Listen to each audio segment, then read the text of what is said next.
with top story of today, the eighth motion of no confidence. It was next year. It would be quite sweet. So there was a fiery debate that took place before the voting process itself was underway, and the ANC, of course, defending the party, and the main message that they were giving today was that of regime change, a coup.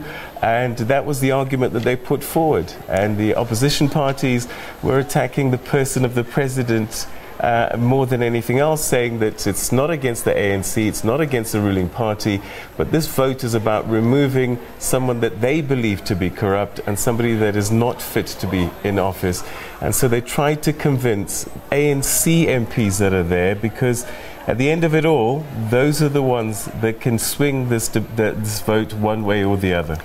So we're on live visuals in Parliament right now. All members of Parliament who wanted to vote, no obligation, but they were given a little slip of paper with yes, no or abstain. Those slips are now being counted, and the chief whips of all the parties are there to witness that counting. So the results could be announced in the next half hour or so, perhaps, depending on whether there are any objections as that counting process gets underway. And let's just give you some of the numbers. There are 151 opposition members in Parliament out of a total of 400, a grand total. So for this motion to pass, every opposition member who's there would have to vote, and would have to vote for the motion of no confidence, plus an additional 50 members of the ANC. It looks like now we have 5 vacant seats, so maybe even more members of the ANC would have to come in. Let me complicate that even further, because we know that there are some opposition parties that are going to vote with the ANC. Indeed. The PAC has already said. And then remember, we have 3 MPs in hospital at the moment after that crash last week. So the numbers we're going to have to figure out at some point exactly what the threshold is, and of course we're going to need to get a ruling about, is 200 plus 1 the standard threshold, or will it need to be adjusted because of the warm bodies that are sitting in Parliament today? That's still to be decided. But in the meantime, let's cross to Lucanyo Kalata, who's been watching this story unfold in Parliament, and he joins us now from outside. Lucanyo? Peter, good evening. I can hear you guys still obviously trying to make sense of everything that has been taking place here this afternoon. And, you know, up until the numbers are finally revealed in what we're hoping to be the next 20 to 30 minutes, we're just never going to know. But to help me unpack a little bit of what took place there this afternoon, I'm now joined by the ANC's national spokesperson, Zizi Kodwa. Mr. Kodwa, thank you very much for joining us, and good evening. Good evening to you. Thanks for having us. As the ANC, are you guys happy with how this afternoon unfolded? We are now in the last minutes of the second half.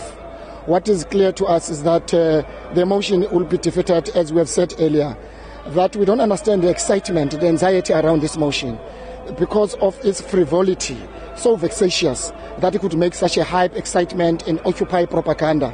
It has never been the strength of the opposition that this motion must win. They always relied on the ANC. It's unheard of that the African National Congress, like on any other political party, must be commanded by opposition parties to remove its own leader. You would have seen what has happened, because they are so hypocritical, the opposition parties, and they behave like chameleons. In Mogale City, the parties who voted against party line, they are now facing disciplinary processes of the EFF.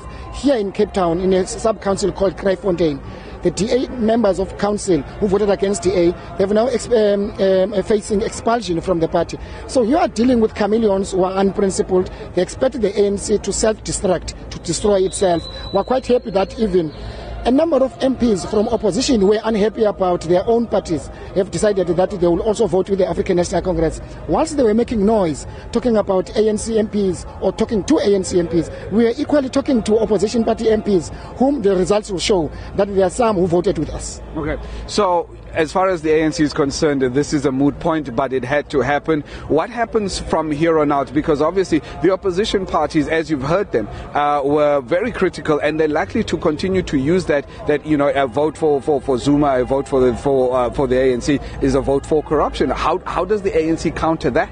No, what is important is that for us, this is part of a campaign to 2019. And the African National Congress has got to appreciate that this was not just a moot point to prove that the ANC is divided. And I think it's important for the ANC to go back, not because we must project ourselves as an organization that is pro-corruption or against corruption, and so many things that we have done to fight corruption, but in some of the issues as we prepare for our elective conference, but also which our elective conference will answer some of these things.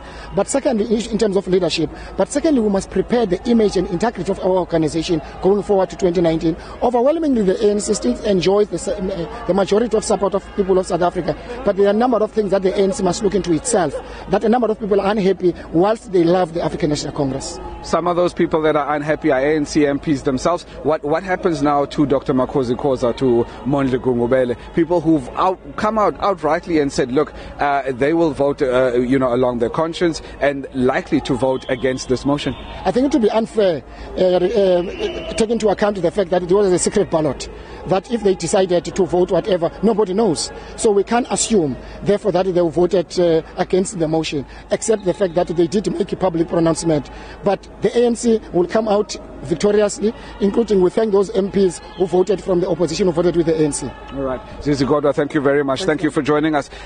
Peter, that was Zizi Kodwa, the spokesperson for the ANC nationally. I just wanted to cross back to you guys in studio because I'm seeing a lot of activity from ministers hurrying to get inside the National Assembly. So for the time being, I'm going to hand over to you guys in studio. Indeed, let's take you to Parliament shortly. We did see that the chief whips of the parties were gathered around the main table as counting progressed. They have now gone back to their seats. There's a lot of dancing happening.